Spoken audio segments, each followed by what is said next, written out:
আরে শক্তিশালী অহংকারী বাদশাহ নমরুদ তিনি এলাকার ভিতর ঘুরে ঘুরে বলতো আনা রব্বুকুমুল আলা, জোরে জোরে কর নাউজুবিল্লাহ, আনা রব্বুকুমুল আলা, আমাকে আল্লাহ বলো, আমাকে খোদা হিসেবে মাইনা নাও। এই কথা যখন প্রচার করা হয়, প্রজারা যত ছিল গো, উপদেষ্টা যারা ছিল সবাই মিলে তাকে সিজদা করতো। সকালবেলা যখন ভোর হয়ে যাইতো গো, এই ব্যাবিলন শহরের বাদশা নমরুদরে সবাই সিজদা করত, সবাই তারে সম্মান করত, সবাই তারে পূজা দিত। এতে তিনি খুশি হইয়া সবাইরে আদর করত, ভালোবাসত।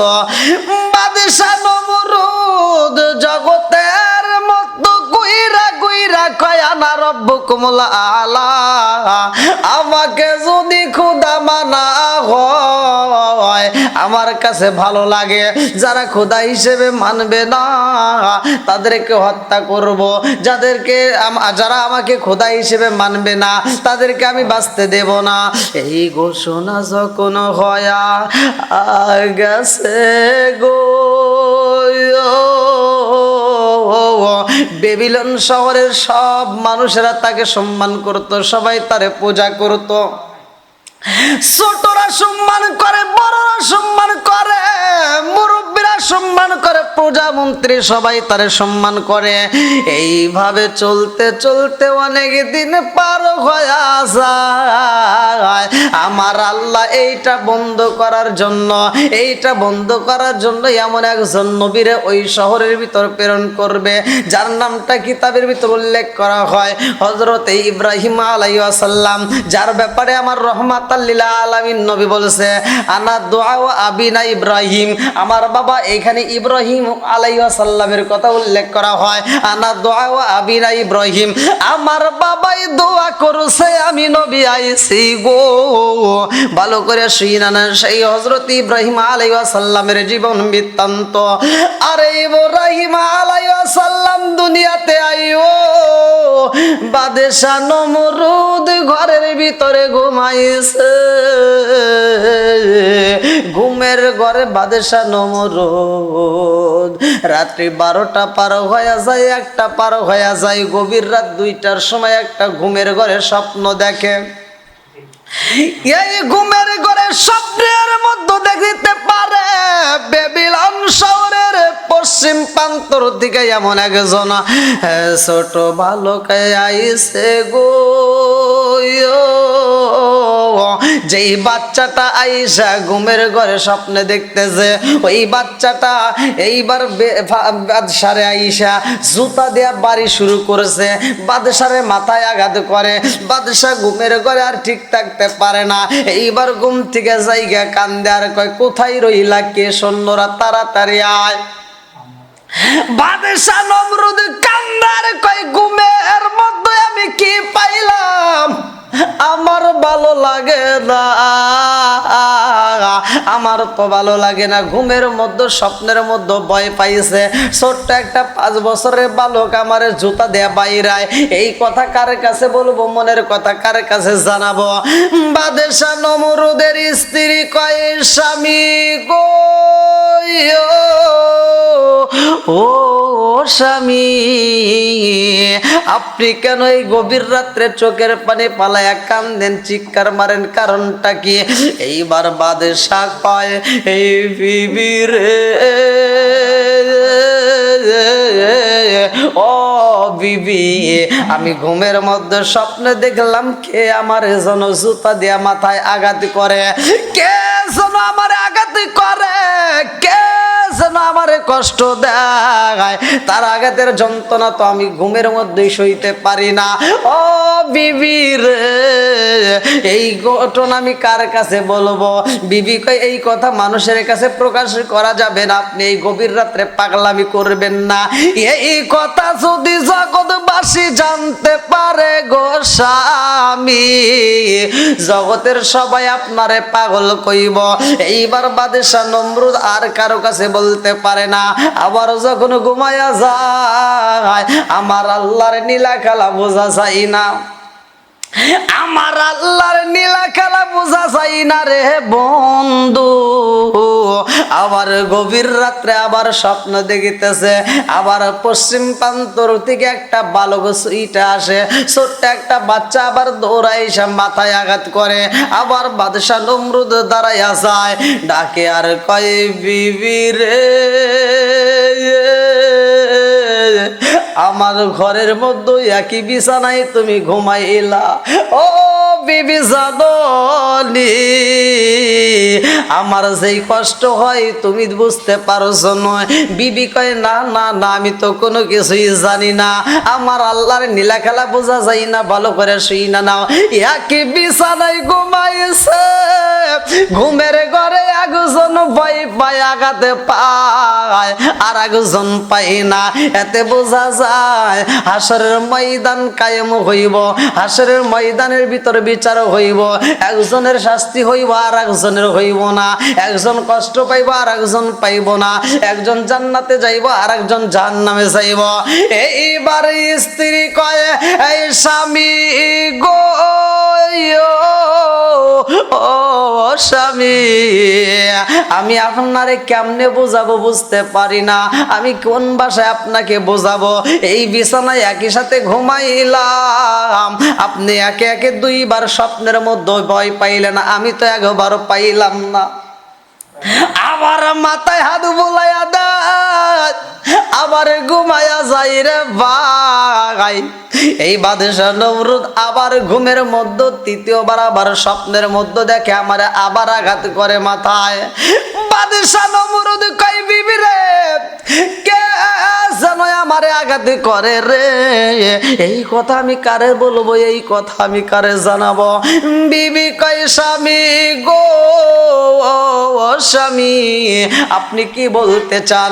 বলে আমারে কেন আঘাত করা হয়, আমি তো ঘুমাইতে পারি না, এই বিষয়ে আমার পরামর্শ কইতে হইব, যার কাছে আমি সাহায্য পাবো তার কাছে আমার যাইতে হইব। বিবি কয় এই স্বামী গো, ও স্বামী আপনি সাহায্য চাইবেন, আপনি এই বিষয় মানুষের কাছে প্রকাশ করবেন, এইটা যদি জগৎবাসী জানতে পারে গো, সকালবেলা আপনারে যারা পূজা দেয়, সকালবেলা আপনারে যারা সিজদা দেয়, ওই মানুষগুলো কিন্তু আপনারে পূজা দিবে না, ওই মানুষগুলো কিন্তু আপনারে সিজদা করবে না, ওই মানুষগুলো কিন্তু আপনাকে খোদা হিসেবে মানবে না। এইবার বাদশা কয় বিবি রে, ও বিবি আমার যেই কষ্ট হয়, আমার যেই দুঃখ হয়, এইটা তো তুমি বুঝতে পারলা না, আমাকে খোদা হিসেবে মানুক বা না মানুক এই বিষয় আমার তদন্ত করতে হইব, এই বিষয় আমার জানতে হইব। স্বপ্নের ব্যাখ্যা যারা জানতে পারে এই সমস্ত লোকদেরকে একত্রিত করা হোক। এইবার সৈন্যদেরকে ডাক দেওয়া হয়, সৈন্যরা রে, বাদশাহ নমরুদের 70 লক্ষ সৈন্য ছিল রে ভাই, সব সৈন্যদেরকে ডাক দেয়া বলা হয়, ব্যাখ্যা করতে পারে কে, স্বপ্নের ব্যাখ্যা কে ভালো জানে, এই সমস্ত মানুষদেরকে একত্রিত করা হোক। সব স্বপ্নের ব্যাখ্যা যারা জানে এই পণ্ডিতদেরকে আমার রাজ দরবারে হাজির করানো হোক।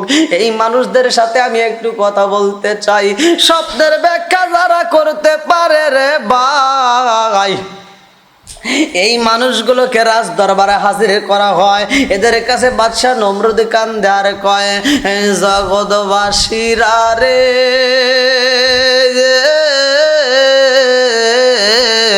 ও জগৎবাসীরা জাননি আমি ঘুমের মধ্যে একে একে 3 বার স্বপ্ন যুগে পাইলাম, পশ্চিম প্রান্ত থেকে এমন একজন ছোট্ট একটা বাচ্চা আমাকে দৌড়ায় এসে আমার মাথায় আঘাত করে, আমাকে জুতা দিয়ে আঘাত করে, আমাকে এত কষ্ট দেয়, কারণটা কি? এই স্বপ্নের ঘটনা শোনার পরে সব স্বপ্নের ব্যাখ্যা কারকরা কয় বাদশা গো, আমরা বুইজা পালাইছি বাদশা গো, বাদশাহ আপনাকে ছোট্ট একটা বাচ্চা আঘাত করে, এর কারণ হইল ভালো করে শুইনা নেয়, এই দুনিয়াতে এমন একটা সন্তান আইব গো,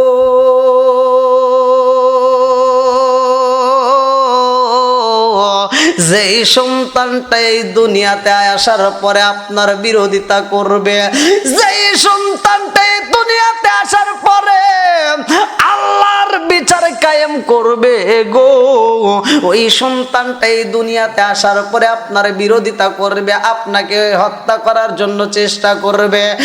বাদশা কয় কোথায় রইলা জ্যোতিষীরা, আইরে আইরে আয়। যেই সন্তানটা এই দুনিয়াতে আসবে ওই সন্তানের আমি খবর জানতে চাই। যতগুলো জ্যোতিষীরা ছিল সব জ্যোতিষীদেরকে ডাক দিয়ে বলা হয় তোমরা বলতে পারবানি যেই সন্তানটা দুনিয়াতে আসার পরে আমাকে হত্যা করতে চাইব, যেই সন্তানটা দুনিয়াতে আসার পরে আমার সাথে শত্রুতা করবে, যেই সন্তানটা দুনিয়াতে আসার পরে আল্লাহর বিচার কায়েম করবে, এই সন্তানটার তথ্য তোমরা দিতে পারবানি। এইবার সব জ্যোতিষীরা কয় এই বাদশাহ গো, ও বাদশাহ এই সন্তান তো এখনো দুনিয়াতে আসে নাই। বাদশাহ কয় দুনিয়াতে নয়, অথচ আমি স্বপ্নে দেখলাম। কারণটা কি? আমাকে ঘুমের ঘরে আঘাত করলো, জুতা দিয়ে বাইরে এলো, আমার মাথায় আঘাত করলো, এর কারণ কি? সব জ্যোতিষীরা কান্দার কয় বাদশাহ এই সন্তান দুনিয়াতে আসে নাই, এই সন্তানটা দুনিয়াতে এখনো আসে নাই। ও বাদশাহ জানেননি এই সন্তানটা এখনো মায়ের পেটেও আসে নাই, আর 3 দিনের সময় আছে গো বাদশাহ, আর 3 দিন সময় আছে এই সন্তানটা মায়ের গর্ভে আসবে।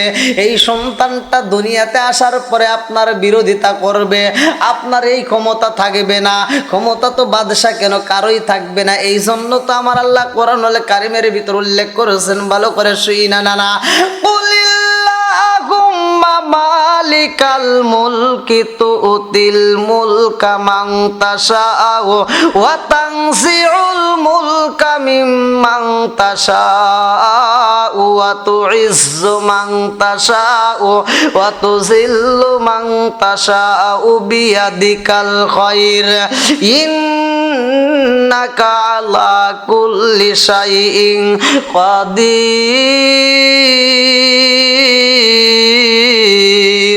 সূরা আল ইমরান আয়াত নম্বর 26, ভালো করে শুইনা। সূরা আল ইমরান আয়াত নম্বর 26 আমার আল্লাহ বললেন কুলিল্লাহুম্মা মালিকাল মুলকি তুতিল মুলকা মান তাশাউ ওয়া তানজিউল মুলকা মিম্মান তাশাউ ওয়া তুইজ্জু মান তাশাউ ওয়া তুযিল্লু মান তাশাউ বিয়াদিকাল খায়র ইন্নাকা আলা কুল্লি শাইইন কাদির। আমার আল্লাহ যাকে ইচ্ছা তাকে রাজত্ব দান করে, আর যাকে ইচ্ছা তার কাছ থেকে আমার আল্লাহ রাজত্ব ছিনিয়ে নেয়। আমার আল্লাহ যাকে ইচ্ছা সম্মান দান করে, আমার আল্লাহ যাকে ইচ্ছা তাকে অসম্মান করে। ভালো করে শুইনা নাও, সব কিছুর ক্ষমতার মালিক আমার আল্লাহ। এইবার বাদশা কয় জ্যোতিষীরা রে, ও জ্যোতিষীরা ওই মানুষটা তো এখনো দুনিয়াতে আসে নাই, ওই সন্তানটা তো এখনো মায়ের গর্ভে আসে নাই, তাইলে কি করা যায়? সব জ্যোতিষরা কয় এইটা বন্ধ করতে হইব। আজ থেকে বাদশা গো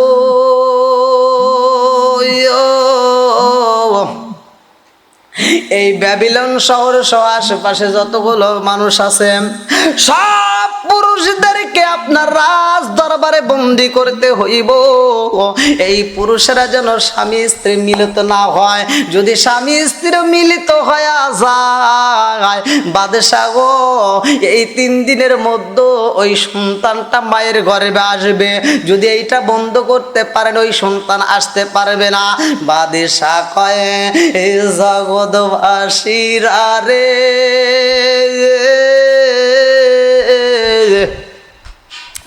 ওই সন্তান যেন মায়ের গর্ভে না আসতে পারে। সন্তান দেওয়ার মালিক আল্লাহ, সন্তান আবার না দেওয়ার মালিকও আমার আল্লাহ। বাদশা এইবার বিরোধিতা শুরু কইরা দিল। এইবার 70,000 সৈন্যদেরকে পাঠাইয়া দিল, সব পুরুষদেরকে আমার রাজ দরবারে হাজির করা হোক। যেই পুরুষটা আমার রাজ দরবারে আসবে না ওই পুরুষটাকে হত্যা করা হইব, তাকে কিন্তু শাস্তি দিয়ে হত্যা করা হইব। তাড়াতাড়ি খবর দিয়ে দাও। এইবার সব পুরুষেরা রাজ দরবারে আইসা গেছে গো, বলল স্বামী স্ত্রী মিলিত হওয়া যাবে না, 3 দিন পর্যন্ত আমার দরবারে তোমরা সবাই বন্দি থাকবা, কেউই যাইতে পারবা না।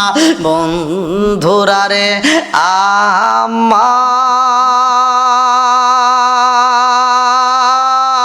আমার এই ডিউটি পালন করার জন্য একজন নয়, 2 জন নয়, 70,000 সেনা সদন্য সবাই মিলে তাকে, সবাই মিলে চারপাশ দিয়ে বন্দি করে পালাইছে। সবচাইতে সেনা প্রধান যে ব্যক্তিটা ছিল তার নামটা কিতাবের ভিতর উল্লেখ করা হয় আজর কুমার। আজর কুমারও ডিউটি পালন করে, কাউকে বাইরে যাইতে দেওয়া যাইব না, কোনো পুরুষ বাড়িতে যাইতে পারবে না, কোনো পুরুষ তার স্ত্রীর সাথে দেখা করতে পারবে না, স্ত্রীর সাথে কথা বলতে পারবে না, স্ত্রীর সাথে সাক্ষাৎ করতে পারবে না, বন্ধ করে দেওয়া হয়। 1 দিন নয়, 2 দিন নয়, 3 দিন পর্যন্ত ডিউটি পালন করতে হইব। একদিন ডিউটি পালন করে গো, এইবার গভীর রাত্রে এইবার আজর কুমারকে আমার আল্লাহ কি ঘটনা ঘটাইছে। গভীর রাত্রে সবার চোখে ঘুম, বাদশা নমরুদের চোখেও ঘুম রে ভাই। ঘুম দেওয়ার মালিক আমার আল্লাহ, ঘুম না দেওয়ার মালিক ওই আল্লাহ। সবার চোখে ঘুম এসে গেছে, প্রজাদের চোখে ঘুম, সেনা সদস্যের সবার চোখে ঘুম, আজর কুমারের চোখেও আল্লাহ ঘুম দিছে। আজর কুমার ঘুমের ঘরে স্বপ্নে দেখে গো, আজর কুমারের স্ত্রী সুন্দরী বিবি আজর কুমারের পাশে ঘুমায়া গেছে। আজর কুমারের পাশে ঘুমাইছে। আজর কুমার ঘুমের ঘরে স্বপ্নের মধ্যে দেখিতে পাইল বিবি তার দিকে সুন্দর মায়াবী দৃষ্টিতে তাকাইছে। আজর কুমার ঘুমের ঘরে বিবিরে আদর শুরু কইরা দিছে গো। বিবি কয় স্বামী গো, আমারও তো আদর পাইতে মন চায়। এই কথা শোনার পরে এইবার আজর কুমারের চোখের ঘুমটা ভাঙ্গা যায়।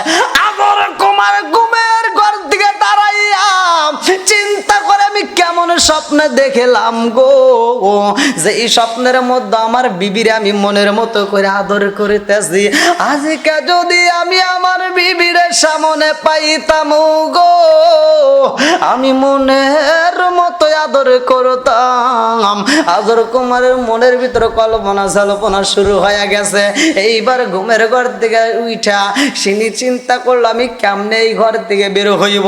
ডাইনে তাকায়া দেখে সবাই ঘুমের ঘরে, বামে তাকায়া দেখে সবাই ঘুমাইছে, সামনে তাকায়া দেখে সবাই ঘুমাইছে, পিছনে তাকায়া দেখে সবাই ঘুমাইছে। দারোয়ান যারা দাঁড়ায় আছে গো, এই দারোয়ান গুলো দাঁড়ায়া দাঁড়ায় ঘুমাইতেছে। আমার আল্লাহ সবার চোখে ঘুম দিয়া দিছে। আজর কুমার আর ঘুমাইতে পারে না। এইবার বিবির কাছে যাওয়ার জন্য চটপট শুরু হয়ে যায়। গভীর রাত্রে আজর কুমার বাড়ির দিকে রওনা দিছে গো। আমার আল্লাহ আজর কুমারের স্ত্রীর চোখের ভিতরে ঘুম দিয়ে দিছে। ঘুমের মধ্যে স্ত্রীও স্বপ্নের মধ্যে দেখতে পারতেছে আমার স্বামী আইসা আমারে আদর করে। আদর কুমারের স্ত্রী ঘুমের ঘরে দেখে আমার স্বামী আমারে আদর করে গো। এই দৃশ্য দেখে তার ঘুমটাও ভেঙে যায়। এমন সময় দরজার মধ্যে টোকা পইরা গেছে। এইবার স্ত্রী চিন্তা করে গভীর রাত্রে কে আসলো। এই মুহূর্তে তো কোনো মানুষ আসতে পারবে না কারো বাড়িতে, এই মুহূর্তে কোনো পুরুষ আসতে পারবে না। এই সময় আমার ঘরে টোকা দেয় কে?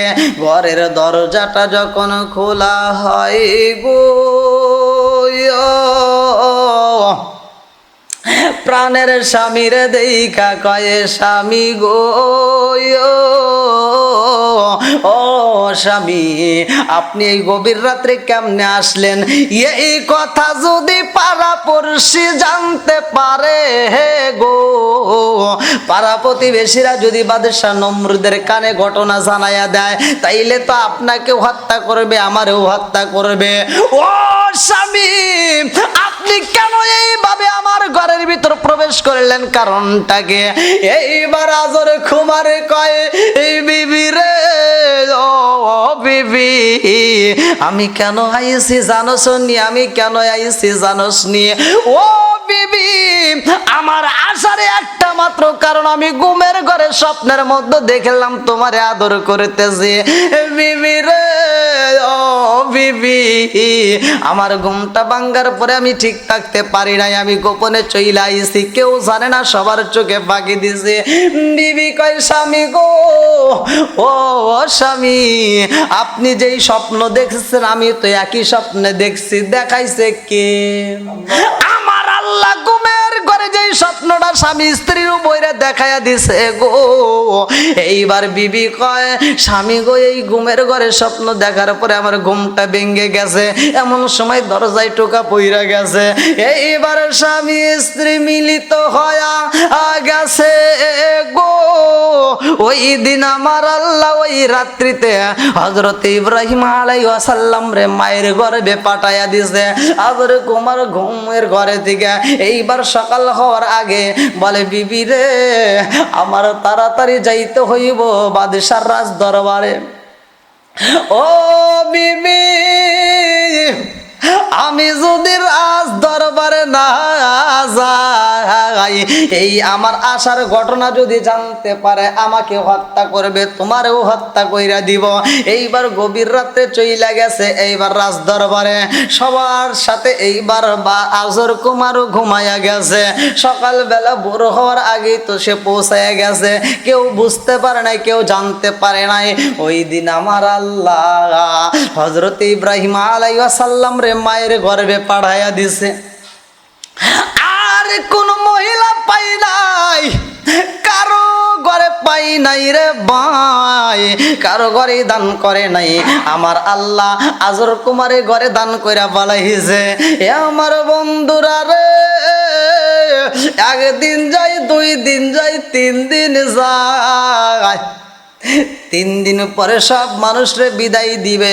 এমন সময় বাদশা নমরুদ এইবার স্বপ্নের ব্যাখ্যাকারক সহ যতগুলো জ্যোতিষরা ছিল সবাইকে ডাক দিয়া বলে, এইবার 3 দিন তো সব পুরুষরে বন্দি করে রাখছিলাম, এইবার তোমরা পরীক্ষা কইরা দেখো ওই সন্তানটা দুনিয়াতে, ওই সন্তানটা মায়ের গর্ভে আসছে কিনা। এইবার জ্যোতিষরা পরীক্ষা নিরীক্ষা কইরা কয়, বাদশা গো,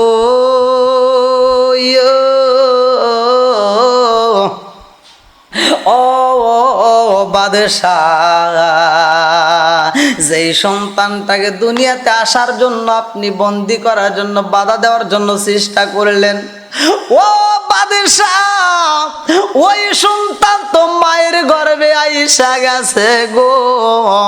এইবার বাদশাহ কই, জ্যোতিষরা রে, কারণটা কি, কেমনে গাইলো বুঝলাম না। সব পুরুষরেই তো আমি রাজ দরবারে বন্দি করে রাখছি, তাইলে কার মাধ্যমে আসলো বুঝতে পারলাম না।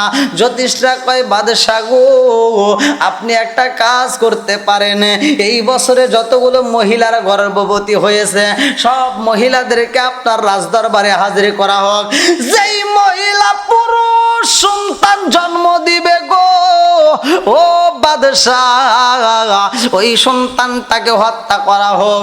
যেই মহিলাটা মেয়ে সন্তান জন্ম দিবে ওই সন্তানটাকে জীবিত রাখা হোক, আর যারা পুরুষ সন্তান জন্ম দিবে তাদেরকে হত্যা করা হোক। বাদশাহ কয়, এটাই বিচার করা হইব।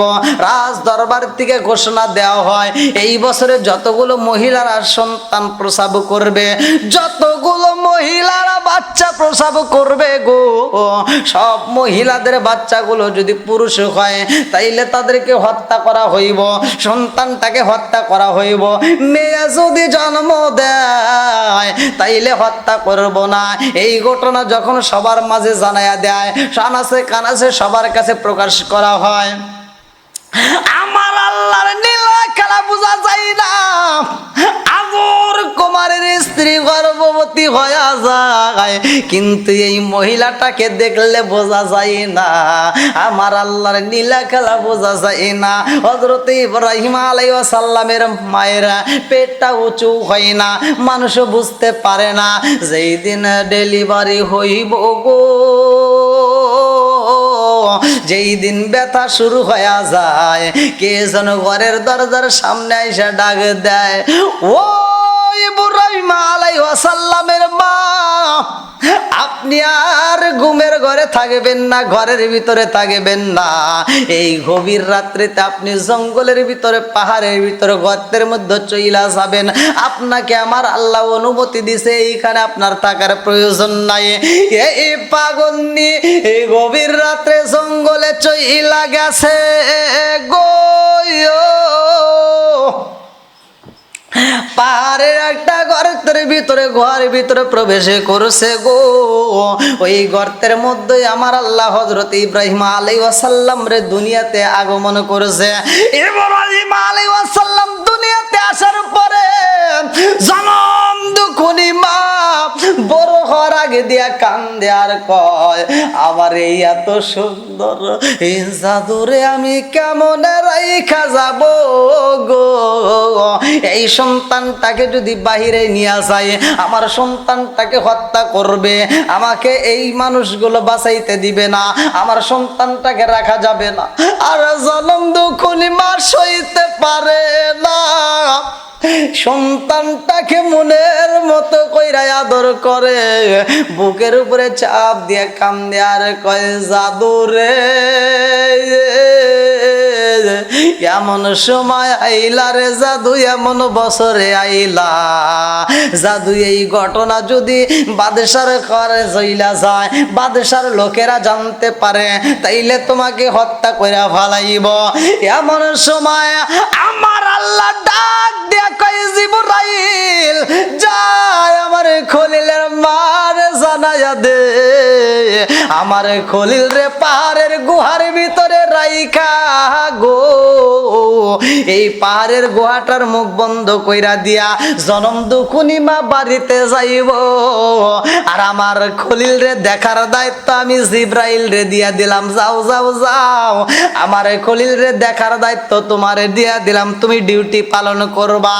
এইবার গুহারের সামনে কে যেন কই, খলিলের মা, ও মা আপনার চিন্তা করতে হইব না, আপনার সন্তানকে দেখার মালিক আল্লাহ, আপনি বাড়িতে চইলা যান, আপনার সন্তানরে দেখবে আমার আল্লাহ। এইবার ইব্রাহিম আলাইহিস সালামের মা আর দেরি করে না, ফজরের সময় এইবার বাড়িতে চইলা যায়। এইবার ইব্রাহিম আলাইহিস সালামের কাছে মা দিনের বেলায় আসতে পারে না, এই ছোট্ট সন্তানের ক্ষুধা শুরু হয়ে যায়। খোদার জ্বালাই যখন সন্তানে কান্না শুরু কইরা দিছে গো, আমার আল্লাহ ডাক দিয়া কয়, হে জিবরাইল,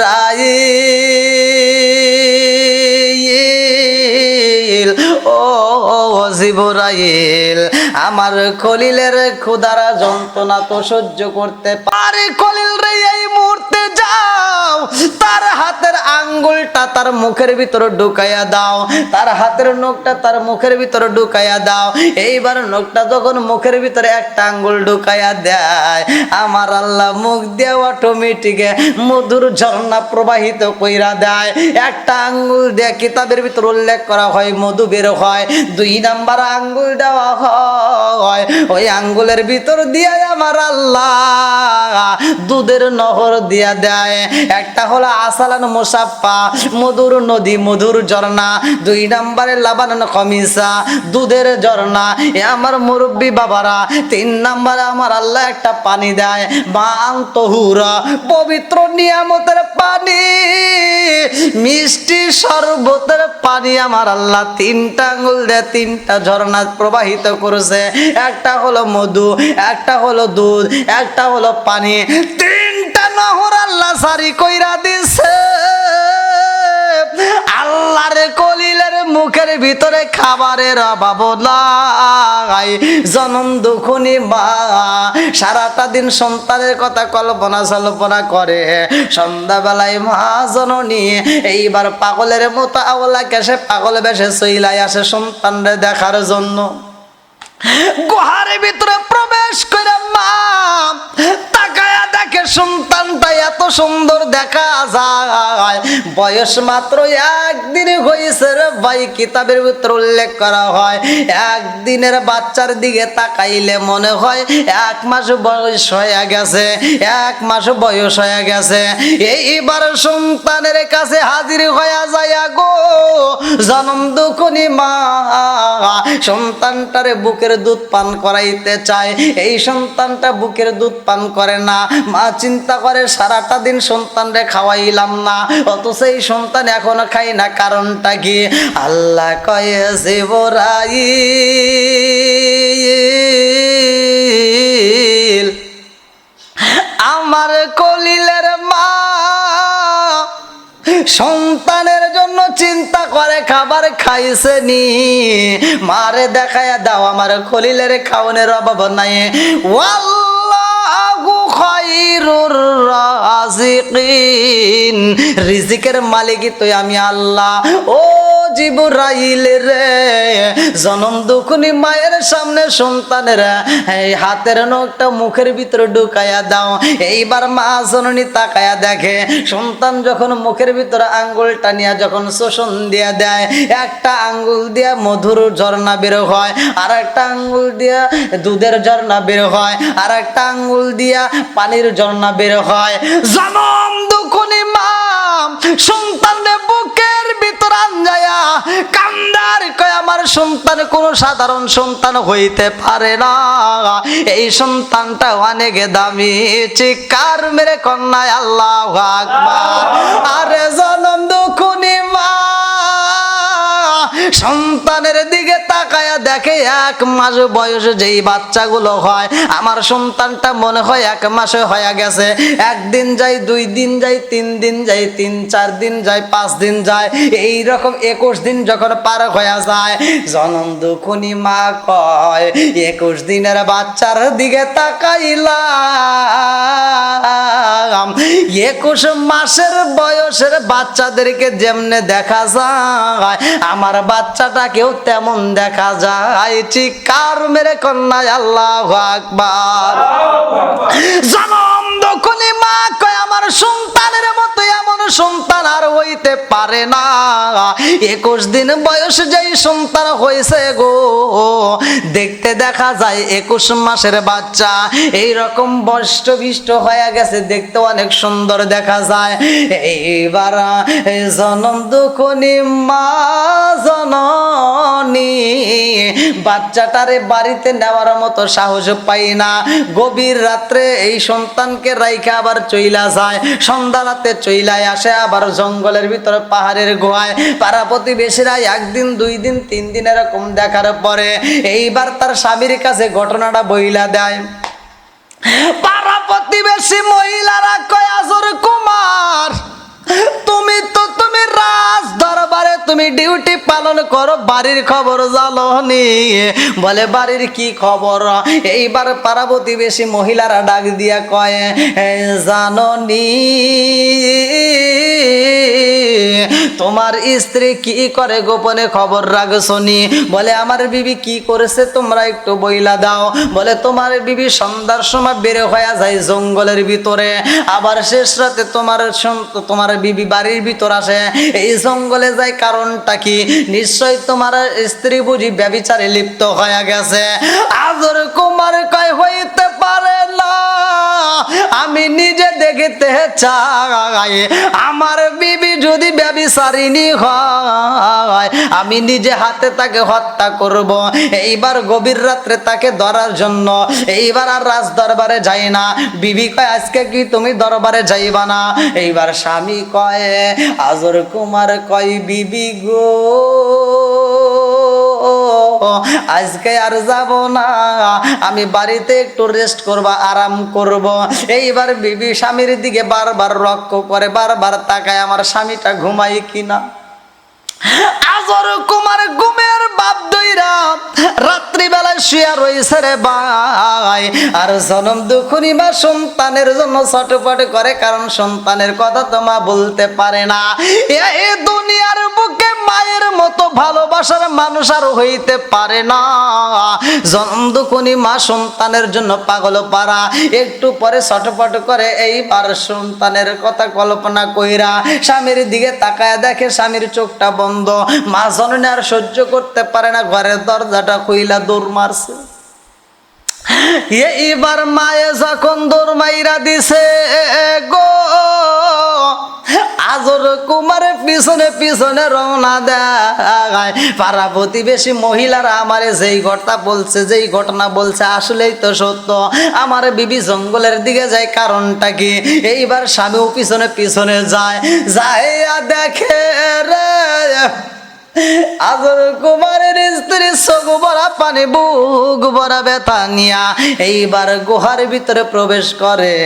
এইবার আজর কুমার পিছনে পিছনে তাকায়া দেখে আমার বিবি এই গর্তের ভিতরে ডুইকা গো,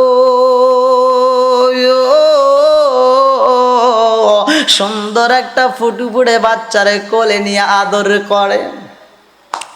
আজর কুমার ডাক দিয়া কই বিবি রে, ও বিবি, এই গভীর রাত্রে তুমি জঙ্গলের ভিতরে গর্তের ভিতরে গুহার ভিতরে তুমি কার বাচ্চা আদর করো?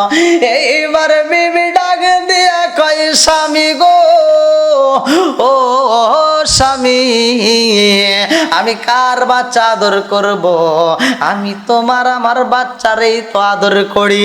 আজর কুমার কই বিবি রে, তোমার পেটে বাচ্চা আসলো আমি তো বুঝতে পারলাম না। বিবি ডাক দিয়া কয় এই স্বামী গো,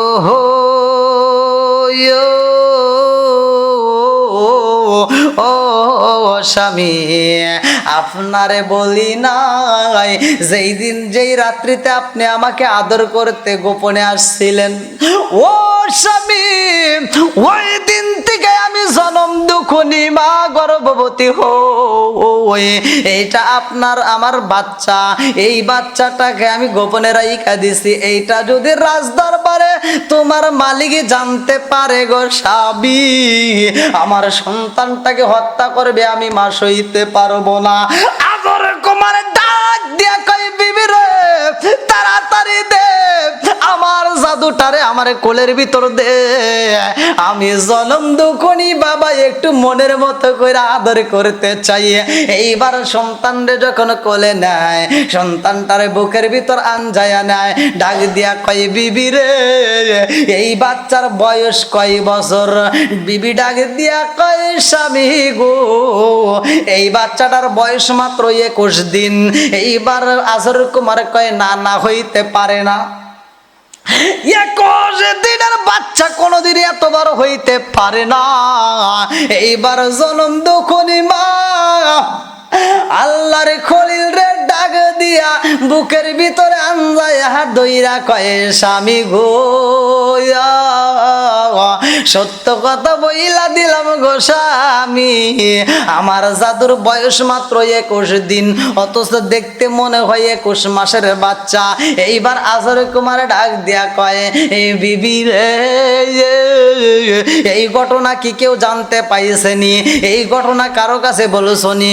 বিবি ডাক দিয়া কয় স্বামী গো, কেউ জানে না, আজকে মাত্র আপনি জানতে পারলে না। আজর কুমার কয় বিবি রে, আমার সন্তানরে জঙ্গলের ভিতর রাখা যাইব না, এই জঙ্গলে বিষধর সাপ থাকতে পারে, সাপে তারে ধ্বংস করতে পারে। বিবি ডাক দিয়া কয় স্বামী গো, আমি বুঝা পালাইছি গো স্বামী, আমার সন্তানরে সাপেও ধ্বংস করতে পারবে না, বিষধর কোন পোকায় আমার সন্তানরে খাইতে পারে না। যারে মাটিতে সই না, জমেতে খাই না, তারে নবীর প্রেমিক সেই জনাম। আজর কুমার ডাক দিয়া কয় ও বিবি, আমার সন্তান আর এইখানে রাখবো না, বাড়িতে নিয়ে যাইব।